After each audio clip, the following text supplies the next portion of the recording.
Lo que sucede, bueno, es que tenemos, como habíamos dicho, tenemos este pistón que mantiene la amortiguación y en este punto, en este caso, el dispositivo de amortiguación no es el mismo que el dispositivo de control. En este caso, tenemos un resorte que hace que cuando la corriente que aparece tiene cierta magnitud, el puntero no se vaya con todo a fondo de escala, sino que sea gradual. Tengo que poner mucha más corriente para llegar al fondo de escala de mi instrumento de medición. El fondo de escala es lo que se refiere al punto máximo que está en este punto acá. Si se fijan en ¿Qué aprendiste en inglés hoy? si se, Dale, contale. un segundo. Si se, si se fijan en la ¿Cómo? ¿Para qué parte, aprendiste en inglés? si se fijan en la parte izquierda del, Nos sentamos en el piso. si se fijan en la parte izquierda, perdón, si se fijan en la parte izquierda de lo que es la filmina, tienen la relación de cómo es la deflexión de este puntero. Fíjense que es un tanto más complicada que la que vimos de hierro móvil. Este depende tanto del largo del puntero en sí, como de la deflexión que está ocurriendo en el punto. Bien, lo que sí tienen de diferente, y lo que es sí importante, es que depende del cuadrado de la corriente, la deflexión del puntero. ¿Qué quiere decir eso en castellano? Que, eh, que en este tipo de instrumentos yo puedo conectar cualquier tipo de corriente, ya sea de alterna o de continua. ¿Por qué? Porque si yo si yo pongo una corriente, una tensión o cualquier valor eléctrico de alterna en este tipo de dispositivo, ustedes recuerdan, nosotros teníamos nuestra señal alterna. Si yo elevo, por ejemplo, la corriente que pasa por esta bobina al cuadrado, lo que voy a obtener es que las partes negativas se van a hacer positivas. Entonces, mi señal va a ser algo como esto. Lo que estoy midiendo en realidad va a ser algo como esto. Con las continuas no hay problema porque directamente la continua es esto y el cuadrado de la continua será un valor un poquito más alto que después, teniendo en cuenta los componentes de lo que son los resortes y la amortiguación, yo puedo hacer que no actúe en forma directa y que parezca que está funcionando no en forma cuadrática, no al cuadrado de la corriente, sino directamente a el valor directo, ¿sí? De lo que es la magnitud sin estar al cuadrado. Hay dos tipos de hierro móvil. En este caso es el tipo atractivo, se llama de esa manera, porque si ustedes sabrán, por lo que mencionamos, acá lo que es el hierro dulce se acerca hacia el solenoide, ¿sí? Se ve atraído hacia el solenoide por la corriente que está eh, pasando por él, el campo magnético que se genera en la corriente. Y hay otro tipo que son los repulsivos, que los repulsivos por lo general están compuestos no solo por un tipo de... tienen la misma respuesta de flexión, pero están compuestos por dos metales por lo general. ¿Qué es lo que sucede? Cuando yo hago pasar corriente por la bobina que está alrededor de lo que es mi instrumento, tengo dos pedacitos de metal, los cuales se ven magnetizados. Tenemos acá estos dos metales que están, ¿sí? Una que es una pieza que está fija y otra que es una pieza que se mueve. Cuando se magnetizan los dos imanes, los dos metales, los dos hierros, se magnetizan con la misma polaridad. Bien, ¿qué quiere decir eso? Que si yo hago pasar una corriente, esto acá tiene un norte y un norte y un norte. Ustedes sabrán que cuando secan dos imanes con la misma polaridad, ¿sí? Lo que sucede es que se repelen. Bueno, lo que sucede es eso. Al hacer pasar corriente a través de esa bobina, esos dos hierros se ven afectados, se ven magnetizados en sí. Y como este no se puede mover como está fijo, porque está fijo, lo que sucede es que este que está suelto y anexado a lo que es el indicador, se mueve de esta manera. Se trata de separar.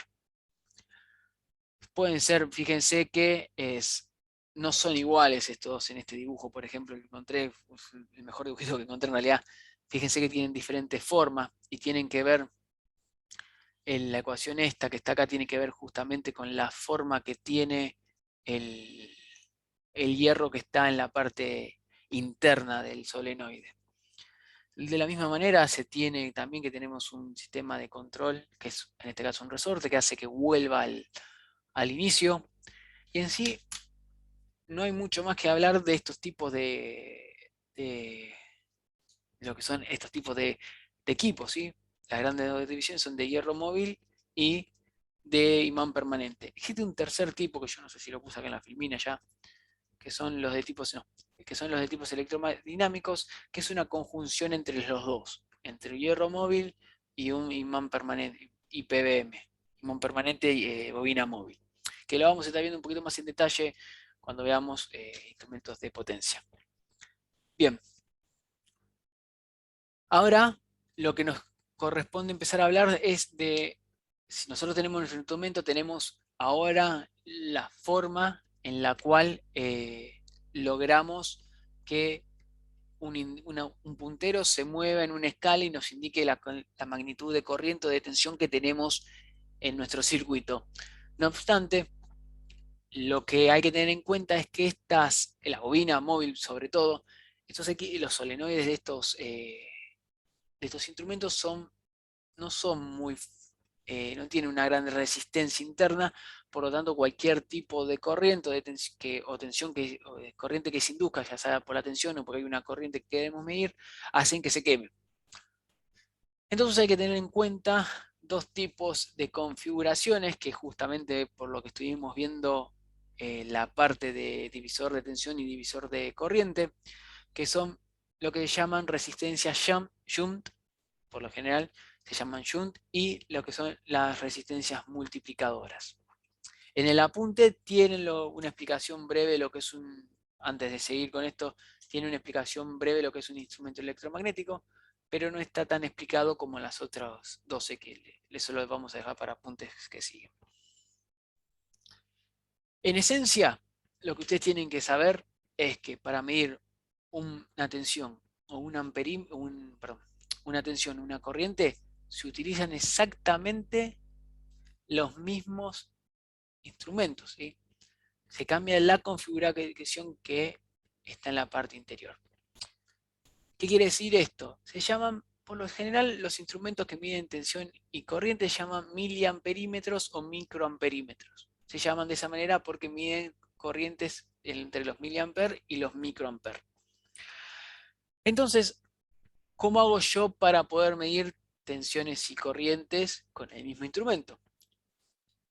Ya como les dije, no hay diferencia, pero hay que tener unas ciertas consideraciones. Lo primero que vamos a ver es cómo se arma lo que es un amperímetro. Bien, voy a avanzar un poquito para ver cómo está ordenada. Bien. ¿Qué es lo que yo hago con lo que es una resistencia Shunt? Una resistencia Shunt es una resistencia que está calibrada, que tiene un valor específico de resistencia interna, que viene acompañada siempre por lo general lo que es para medir corrientes. En esencia lo que yo hago es, ustedes como como dijimos recién, estos equipos, este amperímetro que tiene una resistencia interna que es muy chiquita, no puede aguantar mucha corriente. Entonces lo que se hace es derivar el exceso de corriente. ¿Qué quiere decir esto? Si yo hago pasar más corriente, lo que voy a tener siempre es una medición a fondo de escala. Si yo pongo, por ejemplo, un miliamper, voy a ir a fondo de escala. Si yo pongo un amper, voy a ir a fondo de escala, pero con un miliamper por ahí no lo quemo, pero sí seguramente lo quemo con un amper. Lo que se hace es esta corriente que se llama IDA, está indicada en esta parte, lo que se hace es derivar una corriente mucho más grande a través de esta resistencia Shunt, que lo que hace la resistencia Shunt es aguantarse disipar mucha más potencia. Esto lo tienen que haber visto en algún tablero, es normal. ¿Y cómo se conecta? Lo que se hace es directamente conectar los bornes del amperímetro, en este caso, se conectan en estos dos tornillitos que están en este punto. Fíjense que es una bruta resistencia, estas son láminas de hierro que lo que se utilizan, si se fijan, están abiertas en el medio que sirven para ventilarse. Si la disipación de potencia que tiene es muy grande, por lo general a Joom se le pone un cooler en la parte inferior para que no se queme, para que no esté, en realidad no para que no se quemen, para que no estén al rojo vivo y sean un peligro para quien se acerque y se queme, porque realmente levantan mucha temperatura. Puntualmente hablando de lo que es lo que son el equivalente eléctrico, sí, el circuito eléctrico, nosotros tenemos estas ecuaciones que lo que nos están diciendo es justamente, si recordarán lo que vimos el, en el divisor en el divisor de corriente, la tensión entre estos dos puntos, ¿sí? Y estos dos puntos es la misma. Yo en este punto acá tengo B, acá tengo B y acá tengo B. La Joule hace este circuito para medir la corriente, hace uso de esa propiedad. ¿Qué quiere decir eso? Que yo tengo esta tensión, la cual, si nos acordamos de lo que vimos de magnitudes relativas, yo la mido en esta dirección, se mide siempre en dirección a la corriente, tenemos acá un potencial mayor y un potencial menor. Si yo mido B de P de Q, ¿sí? Yo voy acá a tener una tensión positiva, es exactamente igual que esta tensión que está acá en este punto, que es igual a BRS. ¿Bien? Que es esto que está en este punto. Entonces, ¿cómo es que yo sé cuánto es BP de Q y cuánto es BRS? Sencillamente conociendo, no es lo que vamos a usar siempre, es la ley de Ohm. Si ustedes se fijan, la ley de Ohm a través de esta corriente, la ley de Ohm nos dice que la tensión en este BDP de Q es igual a la corriente que pasa a través del amperímetro por RA. Por ahí este símbolo que está acá es esto. La A es esto que está acá. Bien. Y por otro lado, sabemos que la tensión que cae en la Joule es igual a IDS por RS. Bien. Entonces, si yo despejo estas dos igualdades, lo que obtengo que RS es igual a IDA por RA por IDS y la magnitud que tengo está en Ohm. Sencillamente con eso, sencillamente con ese cálculo ustedes podrían medir, dimensionar cualquier amperímetro para poder medir. Así que lo que vamos a hacer es, yo los invito en la próxima filmina, es que ustedes hagan este ejercicio para que, si no tienen tiempo de practicar, puedan fijarse en este ejercicio. Se dice, un instrumento de bobina móvil está a un fondo de escala, ¿sí? La aguja se va a fondo de escala cuando se le hace pasar una corriente de 40 mA. La resistencia interna que tiene ese amperímetro es de 25 ohm. ¿Sí? En este punto de acá, esta resistencia, acá dentro del amperímetro hay una resistencia de 25 ohm. Se pide a calcular el valor de la resistencia Joule, conectar en paralelo, esto que está acá, para que se pueda utilizar este instrumento con corrientes mayores hasta de 50 amperes. Si no se acuerdan las ecuaciones, ¿sí? Yo ahora lo que voy a hacer es sacar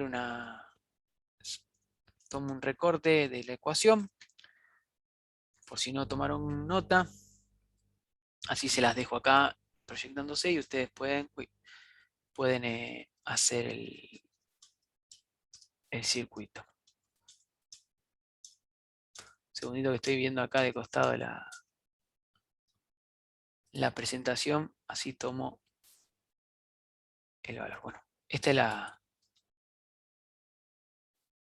que tienen acá es la ecuación de la Joule, de cuánto tiene que ser la Joule.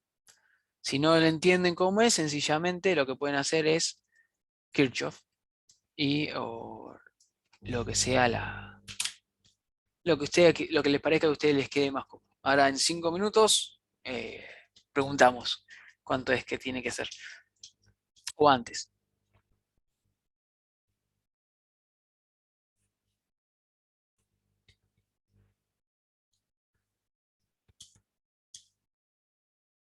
Si quieren ir al baño, aprovechen. Si quieren tomar algo, aprovechen también. Yo voy a hacer lo mismo.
Bueno, creo que ya pasaron. ¿Lo pudieron hacer? ¿Algún problema?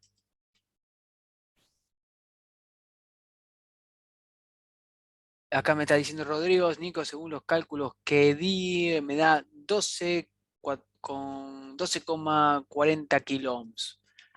Bueno, vamos a ver si es correcto.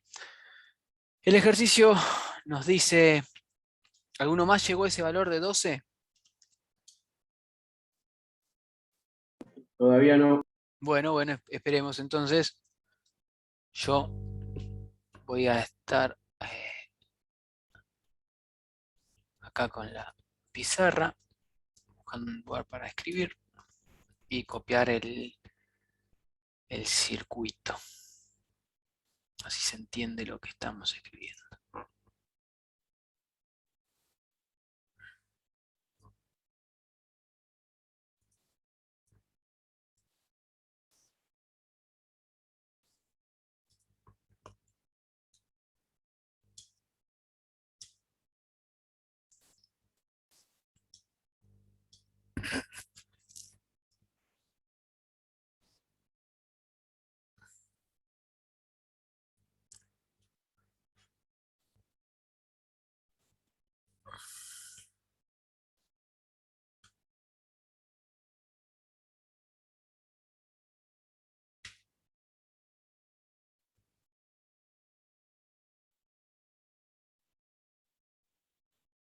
Bien,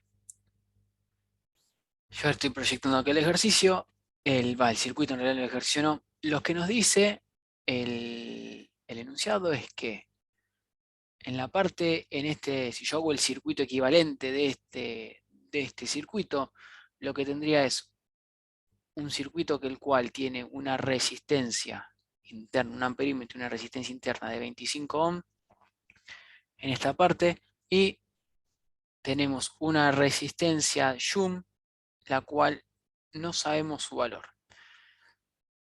Lo que sí sabemos es lo siguiente, sabemos que en este punto de acá están, vamos a dibujarlo con distintos colores, en este punto de acá tenemos una corriente de 50 amperes, al igual que con el caudal y todo lo demás, la corriente que entra en una malla tiene que ser la misma de la que sale, no puede desaparecer corriente, si no estarían violándose los principios de la conservación de energía y de momento dentro del circuito, lo cual va en contra de la ley de la física. Y nos dice el ejercicio que a través de que se tiene un fondo de escala cuando acá pasan 40 miliamperes. Bien, ¿qué quiere decir? Que tiene un fondo de escala si yo tengo con 40 miliamperes. Si yo tengo la escala, cualquiera como ustedes quieran, no especificamos la forma ni nada, que va, por ejemplo, de 0 a 5, lo que sería de 0 a un cierto valor, X, la aguja que está apuntando cuando pasan 40 miliamperes a través de esta resistencia, de esta bobina, se va a este punto, a fondo de escala.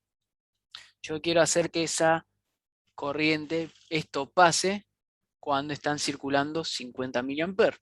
Perdón, cuando están circulando 50 amperes, que son esto que está acá. No, pero lo que sucede es que esta resistencia no se aguanta esos 50 amperes. Entonces parte de la corriente tiene que derivarse a este punto, una corriente que se llama ID, a través de la corriente que se llama IDS. Bien. ¿Cómo hacemos para calcular esto? Bien, nosotros sabemos que esto da 50 amperes, sabemos que a través de este punto que está acá, acá puede haber 40 miliamperes nada más. O sea que 40 miliamperes, para el que no recuerde, sí, 40 miliamperes son igual a 0,04 amperes. Bien. ¿Cuánto es la corriente que debería circular acá para que acá haya 40 miliamperes nada más? Es simplemente una resta en este punto, hacemos Kirchhoff y tenemos que 50 amperes es igual a la corriente IDS más los 40 miliamperes o, para dejar todo en las mismas unidades, 0,04 amperes. Bien, eso nos da un valor IDS igual a 50, estoy un poco cansado para hacer cuenta, así que voy a hacer con la calculadora, 650 menos 0,04, nos da que esto es igual a 49,96 amperes. Sabemos ahora que IDS por acá, a través de esto va a circular 49,46 amperes, que es lo que se conoce como corriente de exceso. Bien, una vez que tengo eso, o simplemente utilizamos la ecuación la cual habíamos proyectado, o si no se acuerdan la ecuación, fácil, se acuerdan de Kirchhoff y llaman, bueno, este es mi punto P, este es mi punto Q, este punto que está es mi punto R, este es mi punto S. ¿Sí? Esto para que no confunda, vamos a llamar esto Shunt, así queda todo igual. Entonces, si no sé cuáles son los valores, yo sé que la tensión B, relativa BQ es igual a BRS. Bien, sabemos que BQ es igual a la resistencia que está en este punto, 25 ohm, por la corriente que está circulando a través de ella, de esa resistencia, que es 0,04 amperes. Y por acá yo no sé el valor de la Joule, pero sé, si ponemos acá, sabemos cuánto es la corriente que está pasando a través de ella, la cual es 49,96 amperes. Entonces llamamos resistencia Joule, ¿sí? Y tenemos el valor que es de 49,96 amperes. Bien, si despejamos, pasamos dividiendo 49,6 amperes para el otro lado, lo que nos va a dar es 25 por 0,04 dividido 49,96, lo que nos da una resistencia Joule igual a 0,02, si quieren poner un decimal más, ohms, que convirtiendo las unidades tenemos una resistencia Joule igual a 20 miliohms. ¿Sí? Fíjense una cosa que es importante. Yo para lograr que circule mucha corriente a través de la resistencia Joule, el valor, bueno, me está funcionando mal la pesada. El valor de la resistencia que tiene el valor Joule es de una orden de magnitud de 10 veces menor, perdón, de 1000 veces menor a lo que está acá. Bien, tengo 25 miliohm, perdón, y 25 ohm. Lo que está, o sea, y eso, la resistencia Joule, algo que tiene que les quede claro, la resistencia Joule tienen valores de resistencia muy chiquitos, bien, pero disipan un montón de potencia. Es por eso que son tan robustas. Es por eso que si nos fijamos en los dibujos y buscamos Joule en internet, van a ver que hay un montón de tipos de Joule de diferentes materiales. Por ejemplo, un simple conductor, una barra. Bueno, acá no sé qué es. Vamos a poner resistencia. Creo que es un procedimiento también para destapar venas el Joule. Así que vamos a poner resistencia Joule, así queda todo claro. Fíjense que son conductores muy grandes de resistencia muy baja. ¿Recuerdan ustedes de Electrotecnia 1 que para medir la resistencia de un de un conductor había ciertos parámetros que dependían de la superficie en sí, del largo de la misma? Y fíjense, la resistencia Joule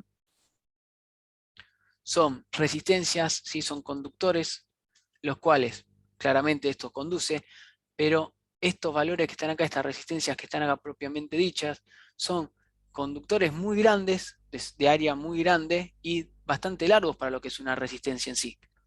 Bien.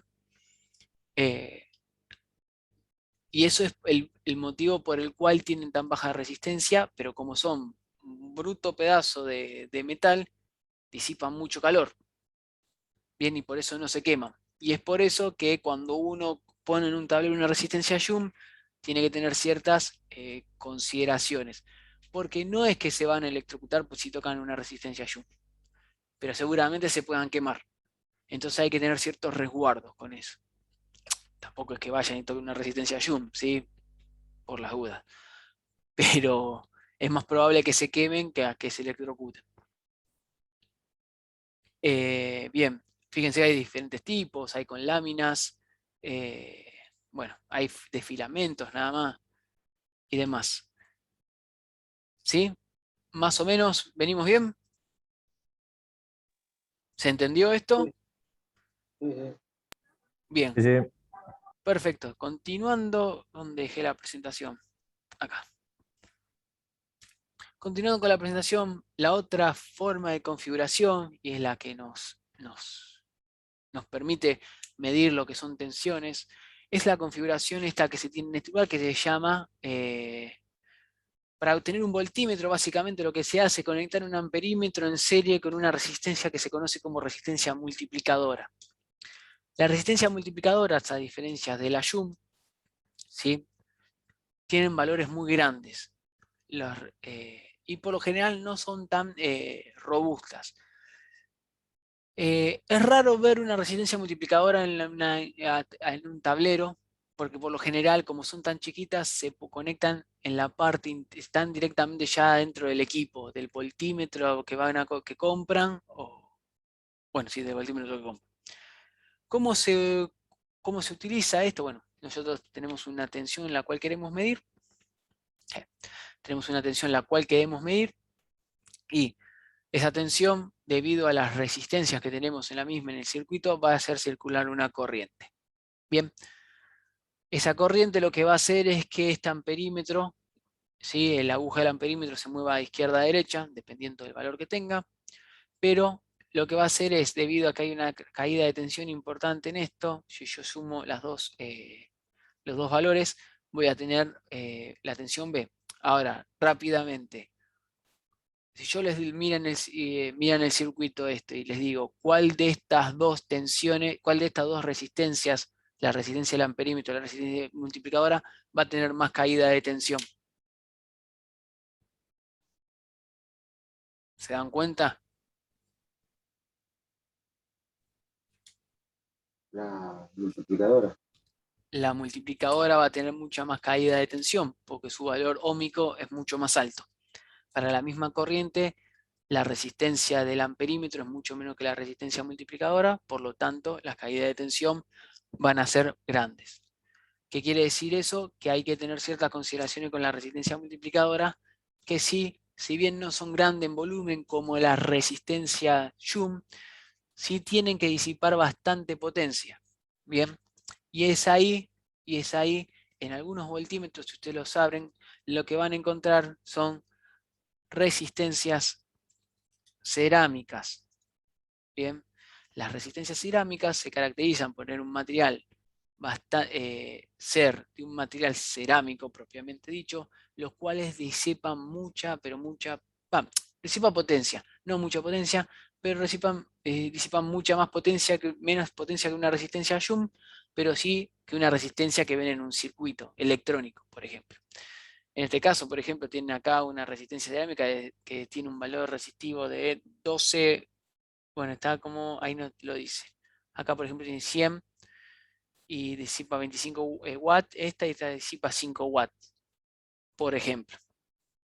Hay distintos tipos, ¿sí? No simplemente cerámicas, pueden ser un tipo, un devanado, que está en un material cerámico, puede ser termistores, tipo de esta resistencia de cuerpos cerámicos que son raras de ver, pero en sí, de este tipo de resistencia, esta es una resistencia cerámica. Bueno, tiene que ver con los distintos tipos de, de material, de lo que, como lo considere el fabricante que sea propicio utilizar. La ecuación que rige sobre este circuito es esta que dice que B, si la tensión B en este punto es igual a, la tensión B es igual a la caída de potencial en el amperímetro, que acá está indicada como BDA simplemente, no confundir con una tensión absoluta. Esta es una tensión de referencia relativa entre este punto y este punto. Y más la resistencia que cae en la resistencia multiplicadora, la tensión que cae en la resistencia multiplicadora, que es igual a BDM. Bien, Como la corriente que circula es la misma para las dos, tenemos que I multiplica tanto la resistencia interna del amperímetro como la resistencia multiplicadora. Y por lo tanto, para poder calcular la resistencia multiplicadora, simplemente se despeja despejando se tiene que B menos I por R de A sobre I me da la resistencia multiplicadora. ¿Sí?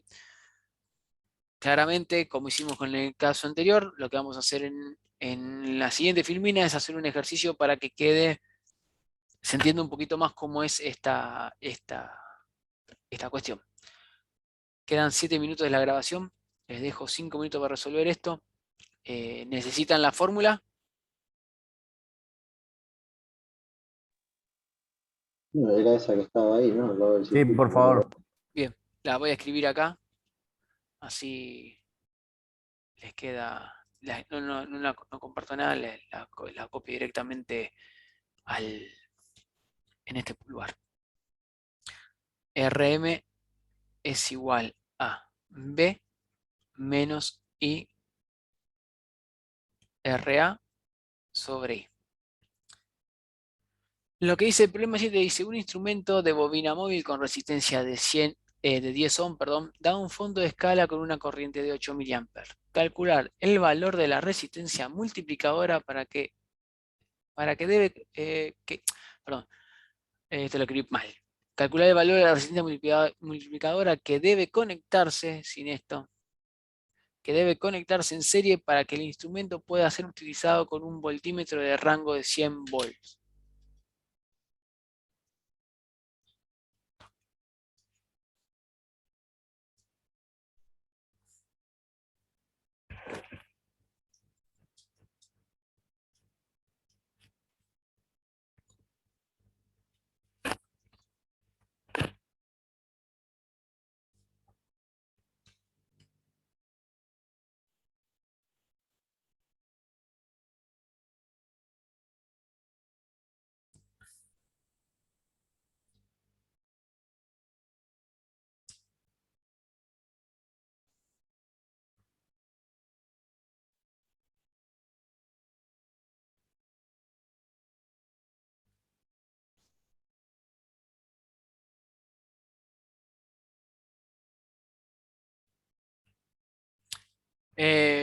Rodrigo, perdón, no vi el chat cuando estaba explicando, no entiendo qué me escribiste. Dice Nico, el segundo cálculo que saqué, ese es el primer mensaje de 12,49 kilo, después me pusiste el valor que te pasé antes corresponde a este ejercicio. En el anterior era de 20. Ah, ya entendí, sí, sí, sí, sí, ya te entendí.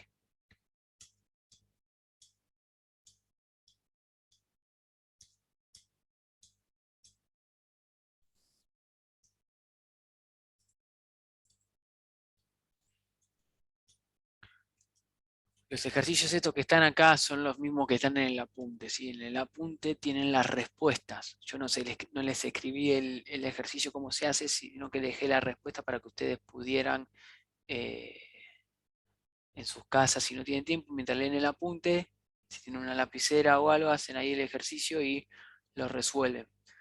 No, esto es la única forma de entenderlos con la práctica, y ahora cuando veamos normalización de amperímetros y de voltímetros, se van a mezclar un poquito las cosas, pero bueno, es importante primero tener la idea de qué es lo que se está haciendo para luego empezar a normalizar.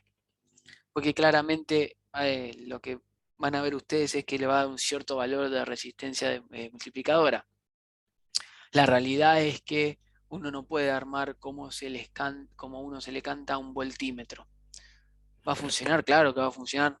Uno puede calcularlo como quiera, como tiene un amperímetro que tiene una resistencia, un miliamperímetro, un galvanómetro que deflecta con cierta resistencia interna, pero la verdad es que está todo normalizado para evitar complicaciones a la hora de tener que cambiar los equipos.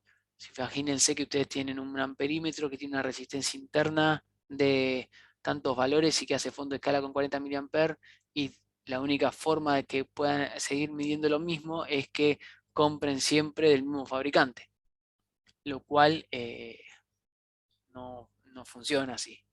todos los fabricantes tienen una norma, la cual decidieron entre todos y construyen sus amperímetros con respecto a eso. Ahora cuando veamos lo que es normalización van a entender un poquito más a lo que me refiero. ¿Cómo venimos con esto? ¿Pudieron calcularlo?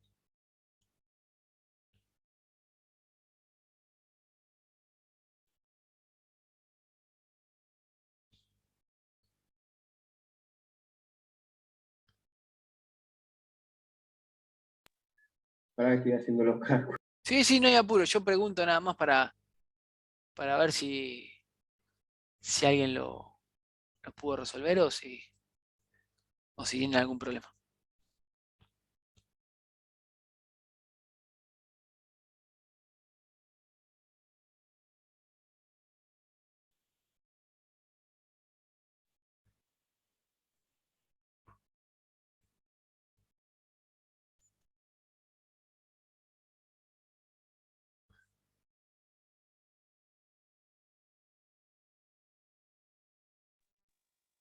Nico, Sí, 8 miliamperes IRA vendría a ser, ¿no? 8 miliamperes es la corriente que está Ojo pasando total, a través de sí, el amperímetro. del amperímetro. Sí, fíjate que es un circuito en serie, por lo tanto es en toda esta malla la corriente es la misma. Claro, ok. Exacto. Ok, gracias. No, no era.